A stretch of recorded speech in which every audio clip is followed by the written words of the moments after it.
प्रश्नोत्तर की अगर हम बात करते हैं तो आप इसके लगभग 30 प्रश्न है, अभी मैं इसके 30 प्रश्न करवाने जा रहा हूं, तो आप उन अंकों को लिख सकते हैं और उसके आधार पर आप अपना मूल्यांकन कर सकते हैं। और एक बात और फिर से बताना चाहता हूं कि ये प्रश्नोत्तर करने से पहले आप इस पुरस्कार कहानी को एक बार अवश्य पढ़ लें। जयशंकर प्रसाद द्वारा 1909 में संपादित किया गया, किसका संपादन किया गया था? 1909 ईस्वी में जयशंकर प्रसाद द्वारा इंदु पत्रिका का संपादन किया गया था। इंदु पत्रिका का, किस पत्रिका का संपादन किया गया था? इंदु पत्रिका का, जो जयशंकर प्रसाद के भांजे अंबिका प्रसाद गुप्त द्वारा निकाली गई थी। अंबिका प्रसाद गुप्त द्वारा निकाली गई थी। आगे देखते हैं।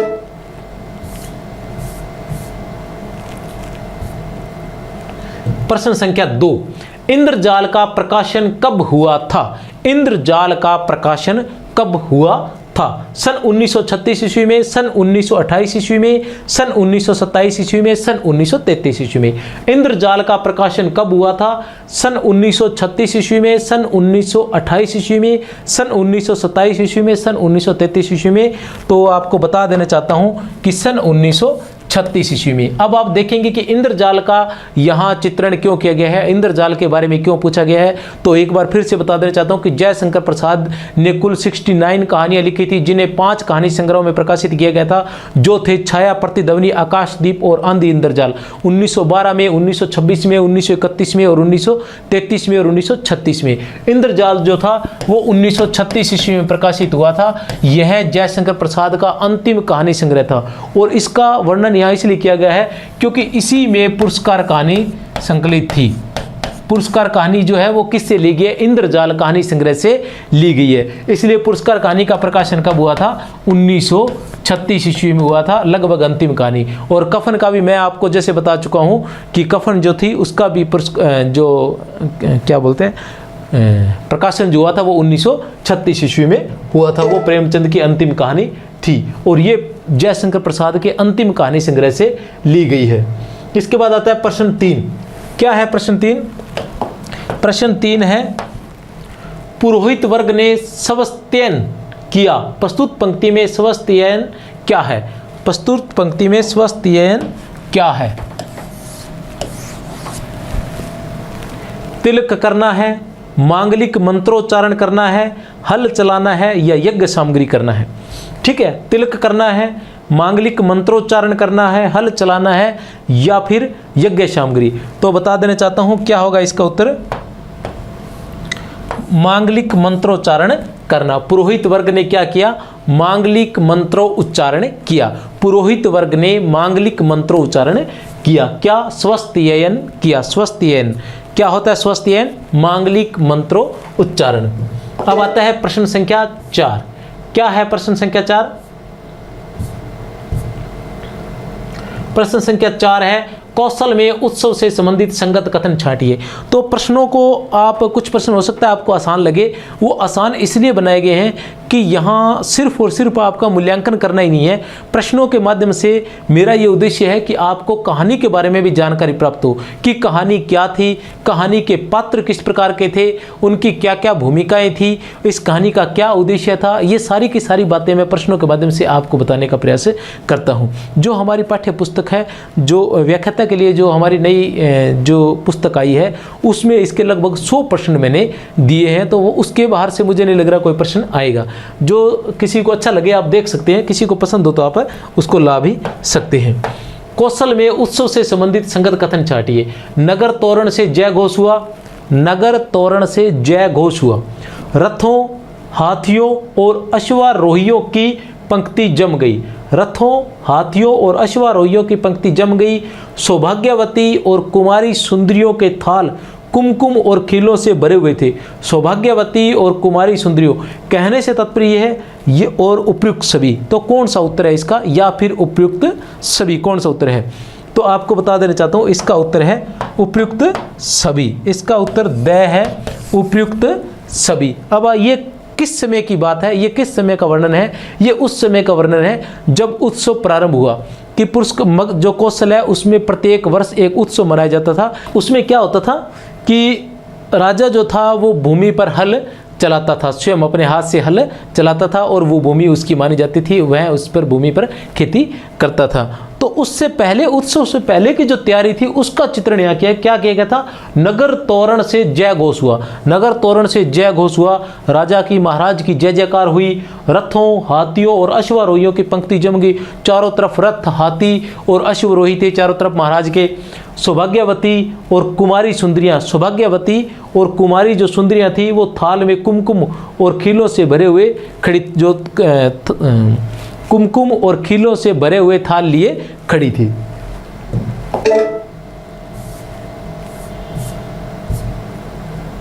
फिर आता है कौशल के प्रसिद्ध उत्सव में महाराज एक दिन के लिए क्या बनते थे? कौशल के प्रसिद्ध उत्सव में महाराज एक दिन के लिए क्या बनते थे? माली, मजदूर या बढ़ई? माली, मजदूर या बढ़ई?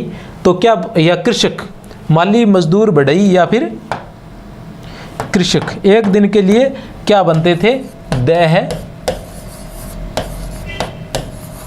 कृषक। एक दिन के लिए क्या बनते थे? कौशल के प्रसिद्ध महाराज, कौशल के प्रसिद्ध उत्सव में महाराज एक दिन के लिए क्या बनते थे?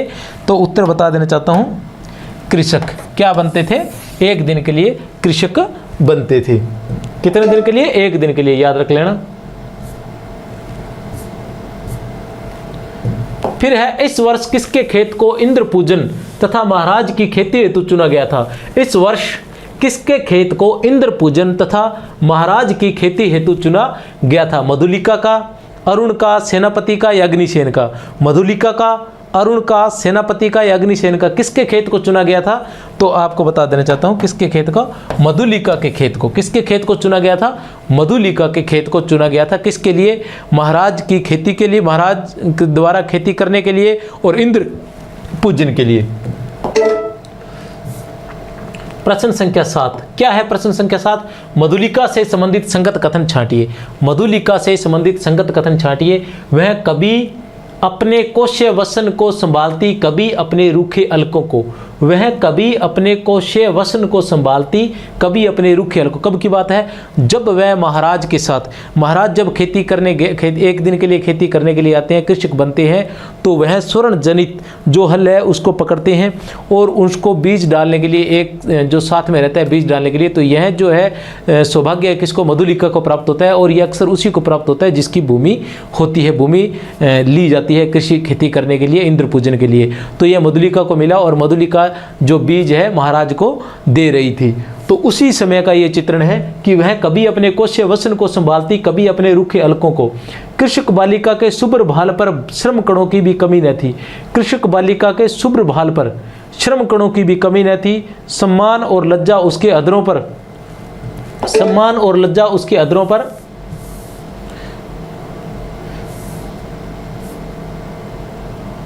सम्मान और लज्जा उसके अधरों पर मंद मंद मुस्कुराहट के साथ शेर रहे थे। और चौथा ऑप्शन है द, उपयुक्त सभी। चौथा ऑप्शन क्या है? द, जो है उपयुक्त सभी। तो आप बता सकते हैं उत्तर क्या होगा? उत्तर होगा उपयुक्त सभी। उत्तर होगा उपयुक्त सभी। चलो आगे चलते हैं। आह कितना भोला सौंदर्य, आह कितना भोला सौंदर्य, कितनी सरल चितवन। पंक्ति में किसके भोले सौंदर्य एवं सरल चितवन की बात की जा रही है? खेत की, चांदनी रात की, शीतकाल की रात्रि की या मधुलिका की? किसके सौंदर्य की बात की जा रही है? किसके सौंदर्य की? आह कितना भोला सौंदर्य, कितनी सरल चितवन। पंक्ति में किसके भोले सौंदर्य एवं सरल चितवन की बात की जा रही है? खेत की, चांदनी रात की, शीतकालीन रात्रि की या मधुलिका की? किसके सौंदर्य की बात की जा रही है? पहले तो ये बता देना चाहता हूँ कौन बात कर रहा है। तो उत्तर है इसका मधुलिका की। मधुलिका के सौंदर्य की बात की जा रही है। और कौन कर रहा है मधुलिका के सौंदर्य की बात? अरुण कर रहा है। कौन कर रहा है? अरुण कर रहा है। और कब कर रहा है? जब उत्सव हुआ था। तो उस उत्सव में क्या था कि मधुलिका जो उस उत्सव में भाग ले रही थी, जिसने भूमि दान किया था, तो उस वक्त सभी तो राजा को देख रहे थे और अरुण उस उत्सव में शामिल हुआ था। अरुण जो मगध से था वह भी उस उत्सव में शामिल हुआ था और वह सिर्फ किसको देख रहा था? वह मधुलिका को देख रहा था।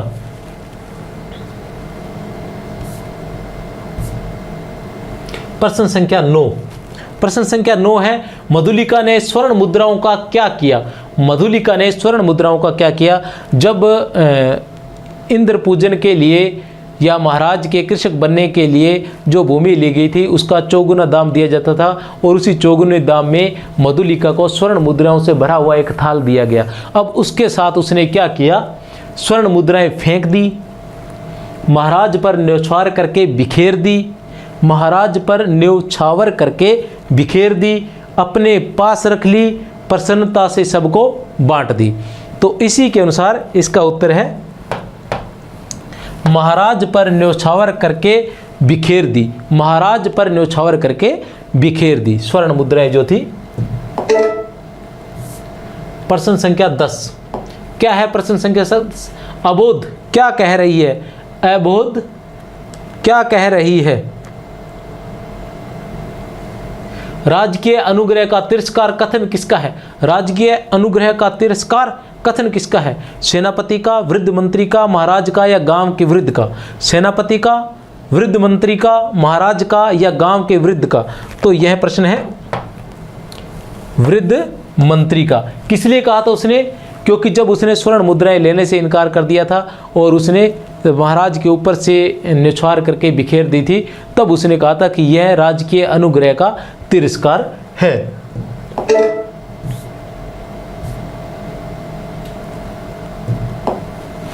तब मधुलिका कहती है कि यह तिरस्कार नहीं है, क्योंकि मैं इस भूमि का मूल्य नहीं ले सकती, यह भूमि मेरे लिए अनमोल है, क्योंकि यह मेरे पितृ और पितामहों की भूमि है, मैं इसे मतलब बेच नहीं सकती, मैं आपको इसे दे सकती हूँ राज्य के लिए, ठीक है। तो इसलिए वह उत्सव के परंपरागत नियम है। किसी अच्छी भूमि को उत्सव के लिए चुनना, उत्सव के परंपरागत नियम क्या थे? किसी अच्छी भूमि को उत्सव के लिए चुनना, भू संपत्ति का चौगुना मूल्य अनुग्रहपूर्वक दिया जाता है, खेती को वही व्यक्ति वर्ष भर देखता है वह राजा का खेत कहा जाता है, खेती को वही व्यक्ति वर्ष भर देखता है लेकिन वह राजा का खेत कहा जाता है, और उपयुक्त सभी, उपयुक्त सभी। तो कौन सा उत्तर होगा? उपयुक्त सभी इसका उत्तर होगा। प्रश्न संख्या 12 क्या है? प्रश्न संख्या 12, प्रश्न संख्या 12 है सिंह मित्र की कन्या जिसने मगध के सामने कौशल की लाज रख ली। सिंह मित्र की कन्या, सिंह मित्र की कन्या जिसने मगध के सामने कौशल की लाज रख ली। सिंह मित्र की कन्या जिसने मगध के सामने कौशल की लाज रख ली। तो सिंह मित्र कौन है? सिंह मित्र मधुलिका के पिता थे। कौन थे सिंह मित्र? कहानी की नायिका मधुलिका के पिता थे सिंह मित्र। अब इसके बारे में किसने कहा था? सिंह मित्र की कन्या, ठीक है, किसने कहा था? महाराज ने। ये जो कथन है किसका है? महाराज का, मंत्री का, सेनापति का या दरबारी का? महाराज का, मंत्री का, सेनापति का या दरबारी का?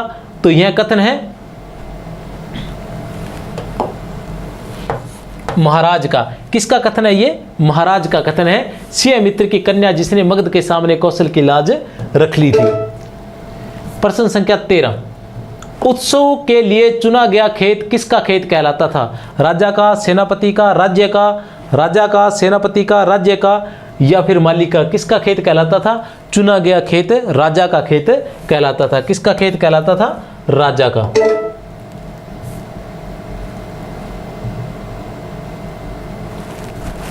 मधुलिका उत्सव समाप्त होने के बाद कहां बैठी रही? मधुलिका उत्सव समाप्त होने के बाद कहां बैठी रही?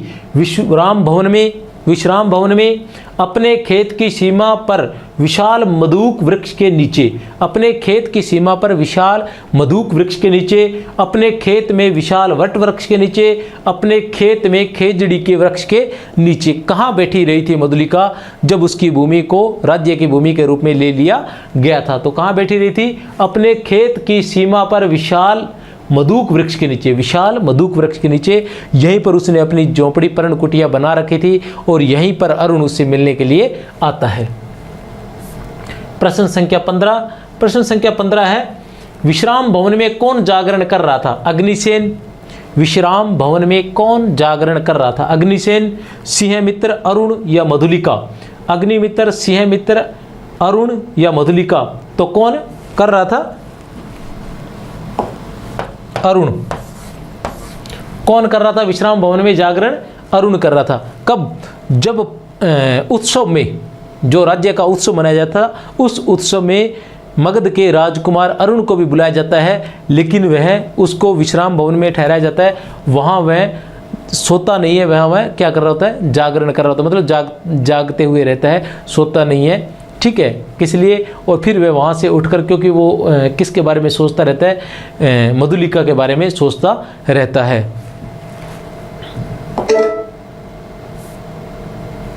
प्रश्न 16, कौन प्रभात के पवन से पुलकित हो रहा था? कौन प्रभात के पवन से पुलकित हो रहा था? राजकुमार अरुण, मधुलिका, कपोती, सिंधु देश का तुरंग या राजकुमार का अशु?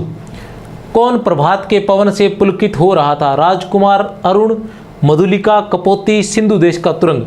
कौन हो रहा था? सिंधु देश का तुरंग। सिंधु देश का तुरंग ये कहाँ का प्रसंग है कि जब राजकुमार, अभी पीछे जो प्रश्न है उसी के आगे का यह प्रश्न है कि वह जो विश्राम भवन में रात्रि जागरण कर रहा था, कौन? अरुण। और फिर वो वहाँ से सुबह जल्दी ही वहाँ से निकल जाता है मधुलिका को मिलने के लिए, निकल जाता है। तब उसका जो अश्व होता है, उसका घोड़ा जो होता है, वो किससे? प्रभात के पवन से बातें कर रहा होता है।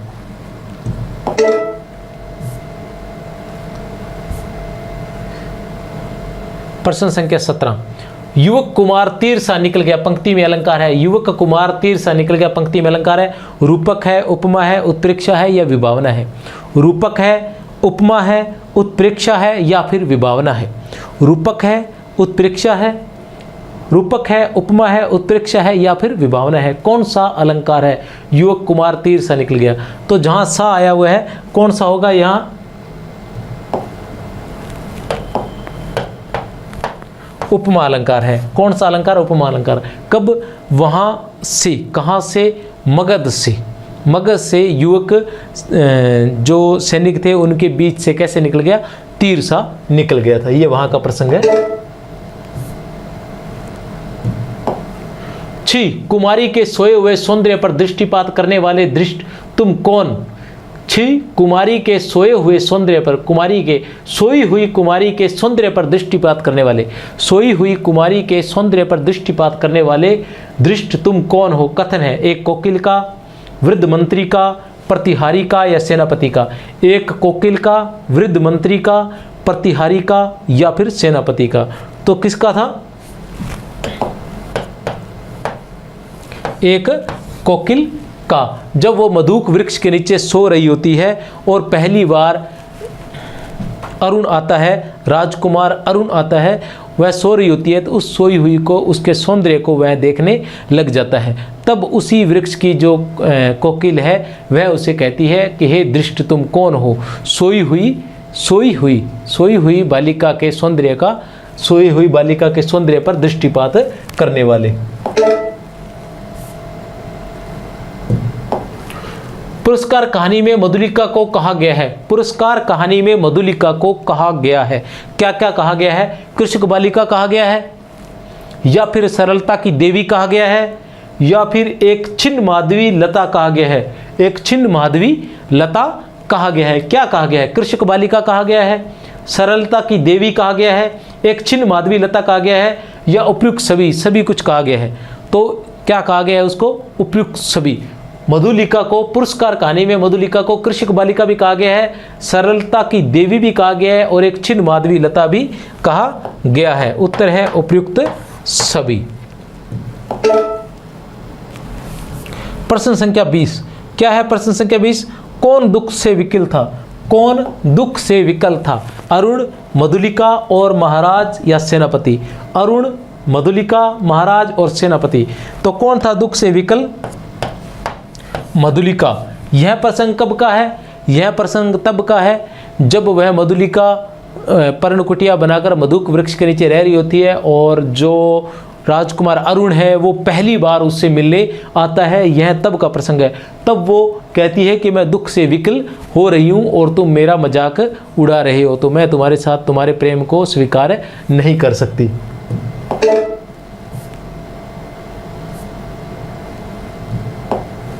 आप नंदन बिहारी और मैं पृथ्वी पर परिश्रम करके जीने वाली। पंक्ति में नंदन बिहारी कहा गया है। आप नंदन बिहारी और मैं पृथ्वी पर परिश्रम करके जीने वाली। पंक्ति में नंदन बिहारी किसे कहा गया है? श्री कृष्ण को, अरुण को, महाराज को, सेनापति को? श्री कृष्ण को, अरुण को, महाराज को या सेनापति को? किसको कहा गया है? अरुण को। किसको कहा गया है? नंदन बिहारी किसको कहा गया है? अरुण को।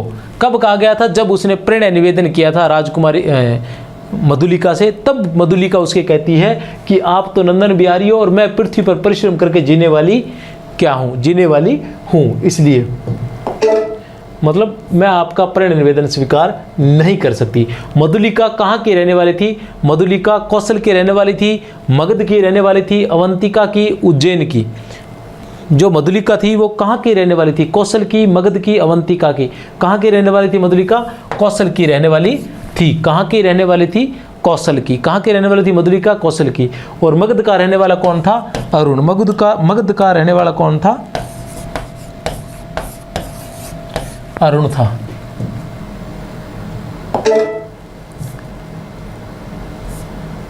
प्रश्न संख्या 23 क्या है? प्रश्न संख्या, यह रहस्य मानव हृदय का है, मेरा नहीं।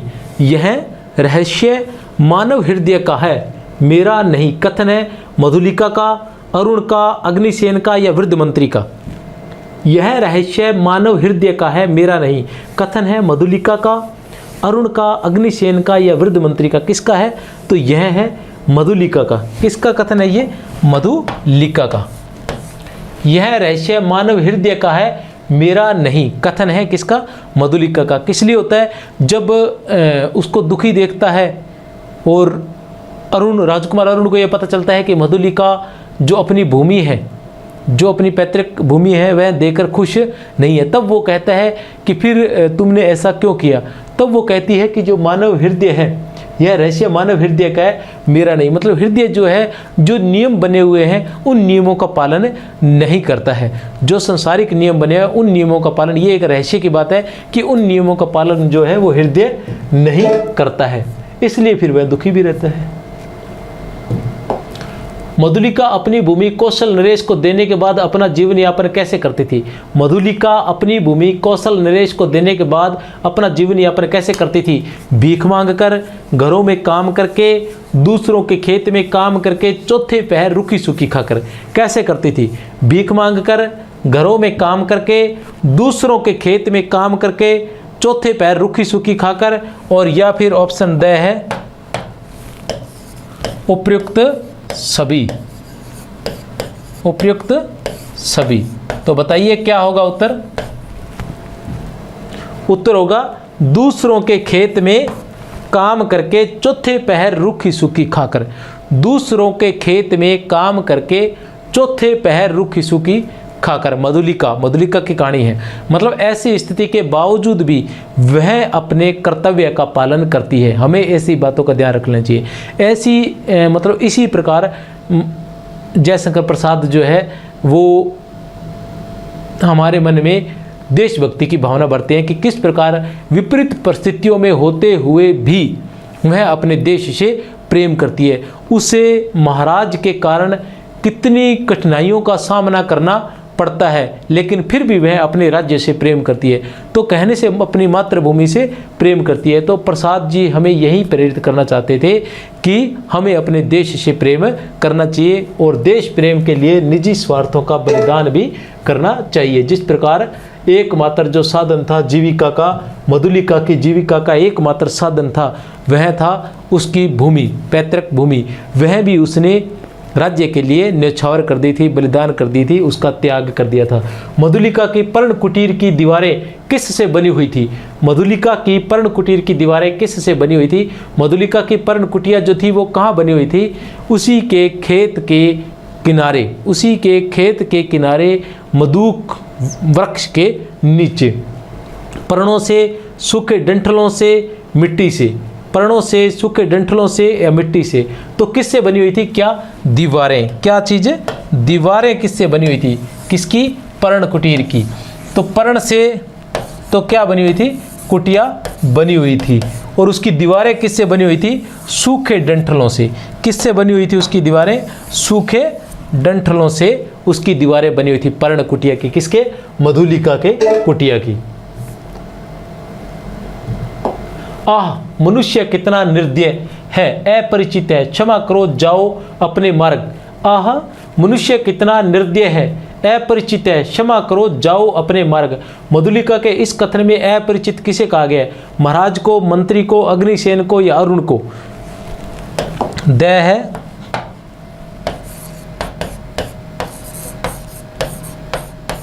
राजकुमार अरुण। किसको कहा गया? आह मनुष्य कितना निर्दय है, अपरिचित है, अपरिचित। आह मनुष्य कितना निर्दय है, अपरिचित, क्षमा करो जाओ। ये कब का प्रसंग है? ये उत्तर क्या होगा बता देता हूं। महाराज को, मंत्री को, अग्निसेन को या अरुण को? महाराज को, मंत्री को, अग्निसेन को, अरुण को। तो किसको कहती है? अरुण को। यहाँ अपरिचित किसे कहा गया है? अरुण को कहा गया है। कब कहा गया है? जब पहली बार अरुण मधुलिका से मिलने जाता है। मधुलिका को यह ध्यान नहीं होता कि जब उसने उसे उत्सव में देखा था तभी जो अरुण है उससे प्रेम करने लग जाता है, लेकिन जब वह पहली बार उस कुटिया में उससे मिलता है तो तब वह कहती है कि हे अपरिचित, क्या कहती है? कि मनुष्य कितना निर्दय है। मतलब उसे ऐसा लगता है कि यह इसका जो है मजाक उड़ाने के लिए आया है। भी कहाँ तो वह कृषक बालिका और कहाँ वह राजकुमार, तो उनका जो विवाह है वो कैसे हो सकता है?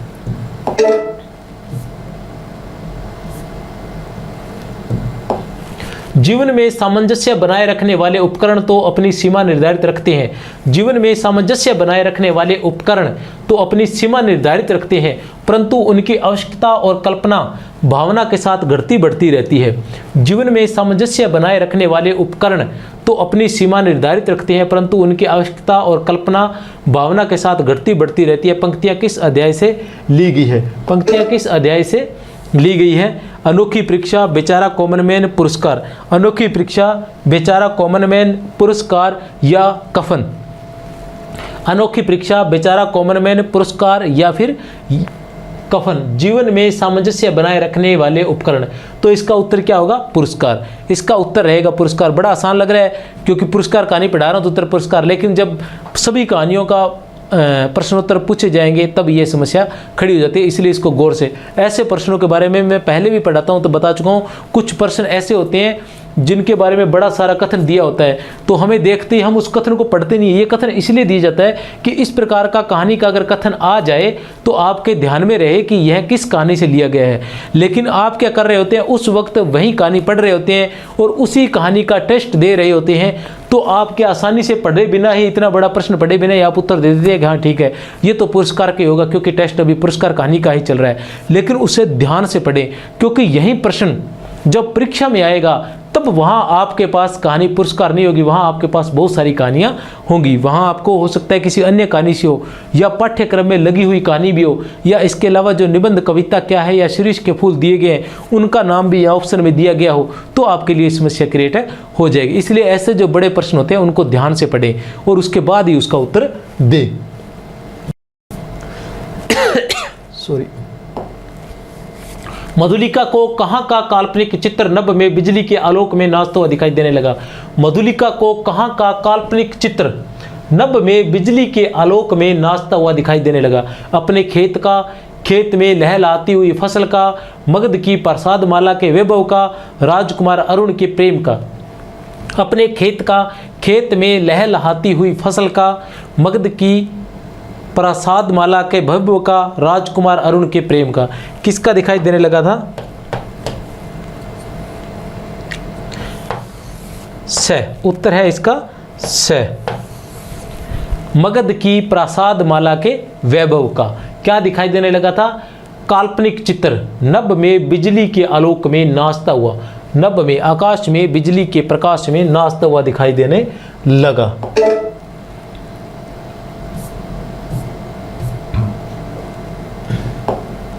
खिलवाड़ी शिशु जैसे श्रावण की संध्या में, खिलवाड़ी शिशु जैसे श्रावण की संध्या में, खिलवाड़ी शिशु जैसे श्रावण की संध्या में जुगनू को पकड़ने के लिए हाथ लपकाता है।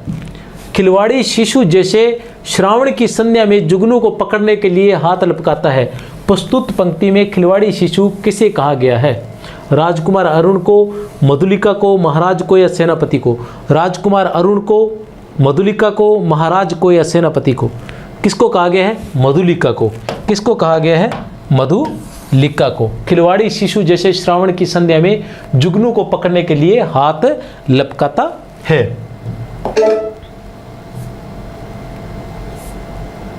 प्रश्न संख्या 30। वर्षा के भीषण रूप को देखकर मधुलिका किसके बारे में सोचकर कांप उठी? वर्षा के भीषण रूप को देखकर मधुलिका किसके बारे में सोचकर कांप उठी? वर्षा के भीषण रूप को देखकर स्वयं के बारे में, राजकुमार अरुण के बारे में, अपनी जर्जर झोंपड़ी के बारे में या उपयुक्त सभी? वर्षा के भीषण रूप को देखकर मधुलिका किसके बारे में सोचकर कांप उठी? स्वयं के बारे में, राजकुमार अरुण के बारे में, अपनी जर्जर झोंपड़ी के बारे में या उपयुक्त सभी? तो उत्तर होगा इसका अपनी जर्जर झोंपड़ी के बारे में। उत्तर होगा स, अपनी जर्जर झोंपड़ी के बारे में। तो इसी के साथ हमने पुरस्कार कहानी पूर्ण हुई और आशा करता हूँ कि आपके समझ में आई होगी, और समझ में आई है तो चैनल को सब्सक्राइब कर दीजिए, लाइक कर दीजिए और शेयर कर दीजिए। और बहुत बहुत शुभकामनाएं, जीवन में सफलताएं प्राप्त करो, अच्छे से याद करो और अच्छे से याद हो आप सभी को। बहुत बहुत शुभकामनाएं।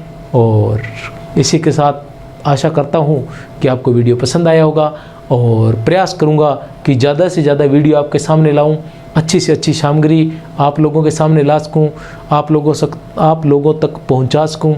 इसी के साथ जय हिंद, जय भारत।